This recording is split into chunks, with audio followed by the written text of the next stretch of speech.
ये है class 6 English new James Ratna Sagar lesson number 10 the हैन, जो लिखा हुआ है हेक्टर हग मुनरो ने। और इस चैप्टर को स्टार्ट करने से पहले हम इस चैप्टर के 5 कैरेक्टर्स के बारे में जानने वाले हैं।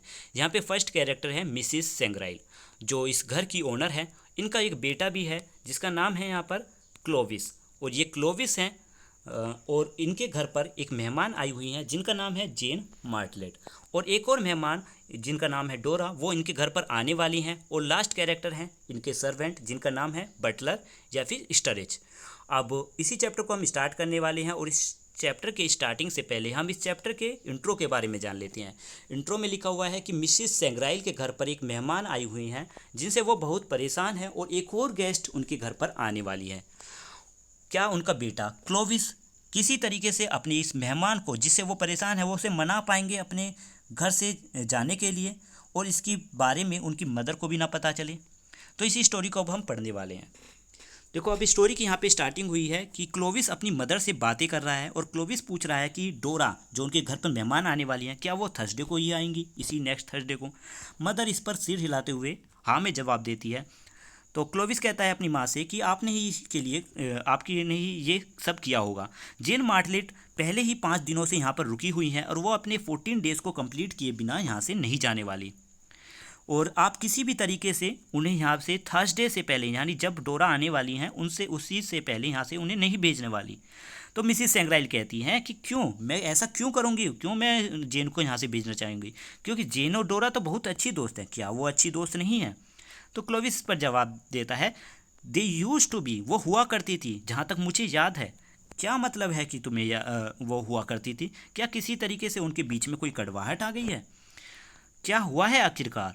क्या किसी ने उनके बीच में कोई शरारत की है, या किसी तरीके से उनके बीच में कोई गलतफहमी हुई है? तो क्लोविस इस पर जवाब देता है अपनी माँ को, नॉट एग्जैक्टली, बिल्कुल ऐसा नहीं है, एक हैन उनके बीच में आ गई है। एक हैन? कैसी हैन? कौन है ना ये?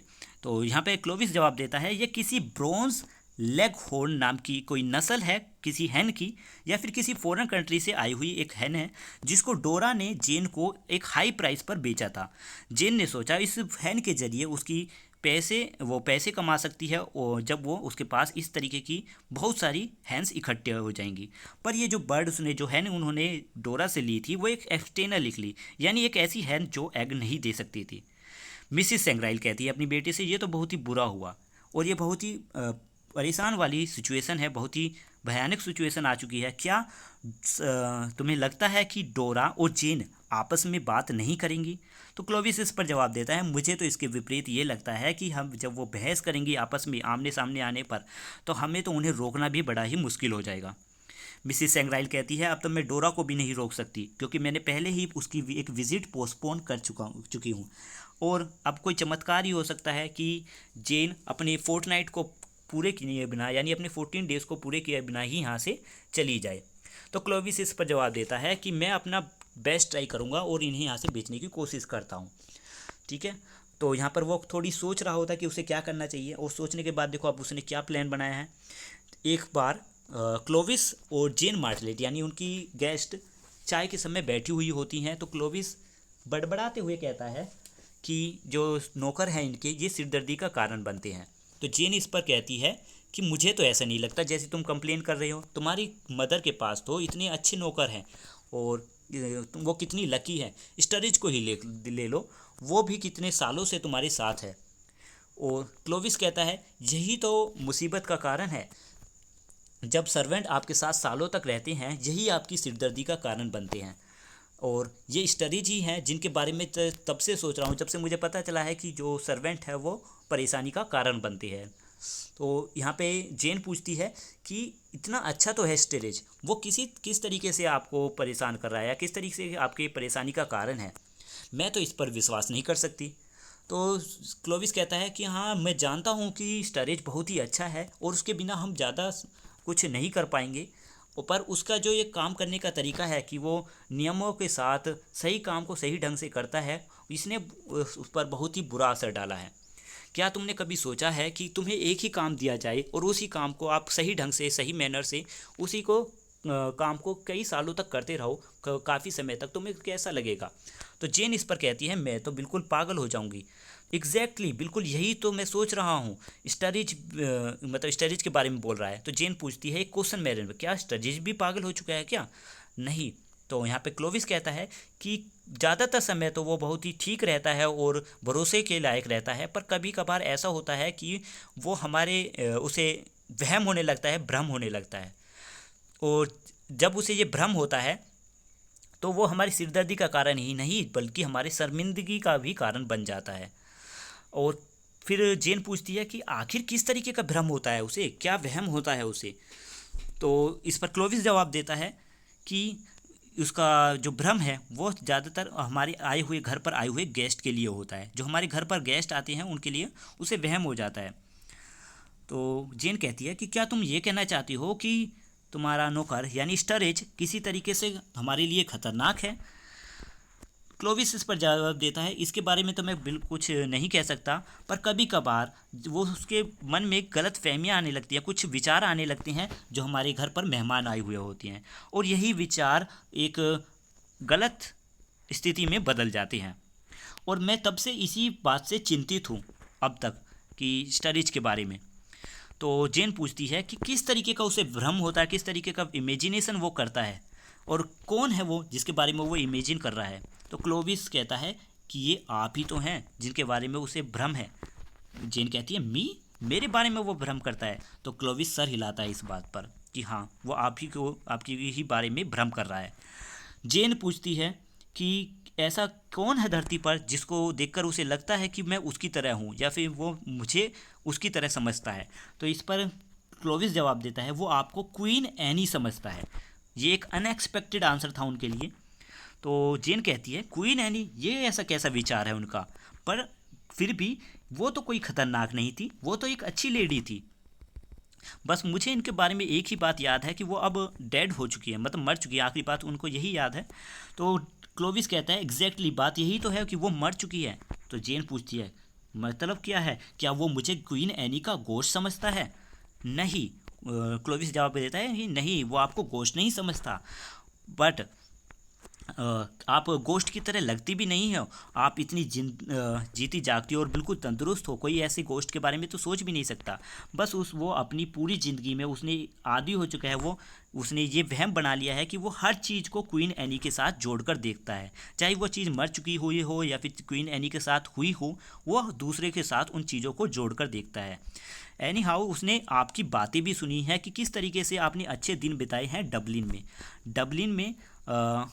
डबलिन हॉर्स शो में, और वो ये भी सोचता है कि आपके साथ कुछ ना कुछ तो गड़बड़ है। और जेन कहती है कि मैंने तो इसके बारे में कुछ नहीं सुना है कि किसी तरीके से उसने मेरे साथ इस तरीके से कोई व्यवहार भी नहीं किया कि मुझे ऐसा लगे। तो क्लोविस इस पर जवाब देता है मुझे भी आज दोपहर तक यही लगता था, मुझे भी यही समझ आ गया था, मतलब पता था, पर मुझे दोपहर के बाद ये सब कुछ पता चल गया इसके बारे में जब मैंने उसे पकड़ लिया आपको घूरते हुए। वो बड़बड़ा रहा था कि इनको तो अब तक मर जाना चाहिए था, इसी वजह से मैंने ये सारी बातें आपको बता रहा हूँ। तो जेन कहती है ये तो बड़ी ही डरावनी सिचुएशन आ चुकी है, इसके बारे में हमें आपकी मदर को बताना चाहिए। तो क्लोविस इस पर कहता है कि मेरे मदर को इसके बारे में बिल्कुल भी नहीं पता चलना चाहिए, इसके बारे में एक वर्ड भी नहीं पता चलना चाहिए, क्योंकि वो इस बात को जानने के बाद बहुत ही ज़्यादा दुखी हो जाएंगी, परेशान हो जाएंगी, क्योंकि वो सबसे ज़्यादा भरोसा स्टोरेज पर ही करती हैं और सब उन पर ही निर्भर रहती हैं। पर जेन कहती है कि वो तो मुझे किसी भी समय मार सकता है। क्लोविस पर जवाब देता है कि वो किसी भी समय आपको नहीं मार पाएगा, क्योंकि वो ज़्यादातर दोपहर के समय बिजी रहता है सिल्वर चीज़ों को चमकाने में, यानी सिल्वर की बनी हुई चीज़ों को साफ़ करने में उसका सारा समय निकल जाता है। जेन इस पर के जवाब देती है कि तुम उस पर कड़ी नज़र रखो और उस पर ध्यान रखना। ये तो बहुत ही भयानक सिचुएशन है अब हमारे लिए, और कि एक पागल बटलर, एक जो तुम्हारा नौकर है, वो हमारे चारों तरफ घूम रहा है। पर किसी भी तरीके से मैं अपनी जो विजिट है इसको कम नहीं करना चाहती, मतलब अब क्लोविस उसको इतनी तरीके से डराने की कोशिश कर रही है और फिर भी ये मान नहीं रही है, ये अपने पूरे दिन बिताकर ही मानेगी, उन्होंने ये सोच ही लिया है। तो अब क्लोविस के पास एक आखिरी रास्ता था, उन्होंने अपनी आखिरी चाल चली। अब आखिरी चाल कैसे चली है उन्होंने, वो अगली मॉर्निंग, अगली सुबह एक हॉल में अपनी एक गोल्फ में खेलने वाली एक स्टिक को साफ कर रहे थे क्योंकि उस पर जंग लगा हुआ था। और ये इस काम वो ब्रेकफास्ट के बाद कर रहे थे, यानी वो ब्रेकफास्ट के बाद जब अगली सुबह हुई तो उसमें ब्रेकफास्ट के बाद अपनी एक स्टिक को साफ कर रहे थे जिस पर जंग लगा हुआ था। तभी वहाँ से स्टरेज निकल रहा होता है उसी होल से। तो वो पूछता है स्टरेज से कि क्या आपने मिस जेन मार्टलेट को देखा है। तो वो जवाब देता है कि हाँ, वो अपना लेटर लिख रही हैं मॉर्निंग रूम में। तो क्लोविस इस पर कहता है कि क्या आप उसको इस तलवार को, यानी वो तलवार की तरफ इशारा करते हुए कहता है, यहाँ पे देखो, यहाँ पे लिखा हुआ है pointing to the sword hanging on the wall, कि दीवार पर लटकी हुई तलवार की तरफ इशारा करते हुए कहता है कि वहाँ पर एक तलवार लटकी हुई है जिस पर कुछ इंस्क्रिप्शन है, और उन इंस्क्रिप्शंस को जो जेन मार्टलेट है वो कॉपी करना चाहती है, वो अपनी डायरी में लिखना चाहती है। और मैं ये चाहता हूँ कि इस तलवार को तुम उन तक पहुंचा दो, क्योंकि मेरे हाथ तो ऑयल में गीले हो चुके हैं, और इसको बिना इसकी सीट के, अब देखो ये क्या होता है, ये होती है इसकी मीनार, ठीक है, जिसमें तलवार को रखा जाता है। तो बिना मीनार के इसको लेकर जाना, जिससे कि उन्हें ज़्यादा परेशानी भी ना हो। तो बटलर ऐसा ही करता है, उसको बटलर लेकर कैरी कर कर उस मॉर्निंग रूम में जा रहा होता है जहाँ पर जेन मार्टलेट बैठी हुई होती है।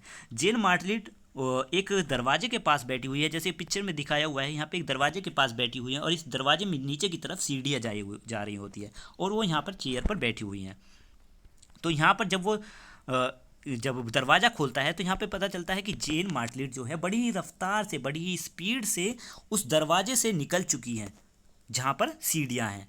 शायद उन्होंने इस बटलर को, इनके नौकर जिसका नाम है स्टरेज, उसको आते हुए देख लिया होगा। और आधे घंटे बाद क्या सीन होता है कि क्लोविस अपनी मेहमान जेन मार्टलेट को ड्राइव करते हुए उनके लगेज के साथ, उनके सामानों के साथ, पैकिंग सामानों के साथ उन्हें स्टेशन पर छोड़ कर आ रहा है। और वहाँ पर वो उनसे कहता है कि मतलब उनकी मदर को बहुत ही बुरा लगेगा जब उन्हें पता चलेगा कि आप जा चुकी हो, पर मैं किसी भी तरीके से कोई कहानी बना दूंगा और बता दूंगा कि आपको कोई अर्जेंट वर्क आ चुका था जिसकी वजह से आपको जल्दी ही जाना पड़ा। तो किसी भी तरीके से परेशान होने की ज़रूरत नहीं है, और स्टरेज के बारे में उनको मत बताना। तो जेन भी इस बात को मान जाती हैं क्लोविस की इस बात पर, और वो मान जाती हैं कि वो किसी तरीके से स्टरेज के बारे में नहीं बताएंगी, और किसी तरीके से किसी को भी इसके बारे में भनक नहीं होने देंगी उनके नौकर के बारे में। फिर भी जो स्टरेज ने ये किया था, मतलब सॉरी, क्लोविस ने ये किया था, क्लोविस ने क्या किया था कि उनको भगाने की कोशिश की थी क्योंकि डोरा आने वाली थी।